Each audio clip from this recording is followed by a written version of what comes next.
Le montant qu'un locataire peut demander pour sous-louer son logement a une limite. Si un locataire demande une somme trop élevée par rapport à celle qu'il doit lui-même payer, son bail pourrait être résilié et le sous-locataire expulsé. Voici pourquoi. Dans l'affaire du tribunal administratif du logement dont nous vous parlons cette semaine, le locataire a découvert que son locataire chargeait 1 500 $ pour sous-louer son logement, alors que le loyer lui en coûtait 980 $ par mois. Le locataire s'adresse au tribunal pour obtenir la résiliation du bail et l'expulsion des occupants. Selon lui, le locataire a changé la destination du logement en y exerçant une activité commerciale.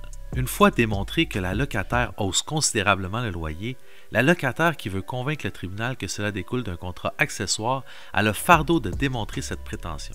Un locataire peut alors démontrer qu'un prix plus élevé est justifié parce que le logement est meublé par exemple. Autrement, le tribunal conclura qu'il s'agit d'une modification unilatérale de la destination du bail du logement qui est alors utilisée comme moyen de générer un profit via une activité qui est donc commerciale. Or, c'est là le problème car ni le locateur ni le locataire ne peuvent, au cours du bail, changer la forme ou la destination du lieu loué. Il est aussi intéressant de noter que le fait d'utiliser sporadiquement ou fréquemment un logement loué uniquement à des fins résidentielles pour effectuer une transaction commerciale de location à court terme est un changement de destination qui constitue en soi un préjudice sérieux au locataire qui impose la résiliation du bail. Cette affaire nous apprend qu'il faut être prudent quand on fait une sous-location et que le prix demandé doit être raisonnable et justifié pour éviter les problèmes. Abonnez-vous à la chaîne pour ne pas manquer nos vidéos hebdomadaires sur les décisions du TAL.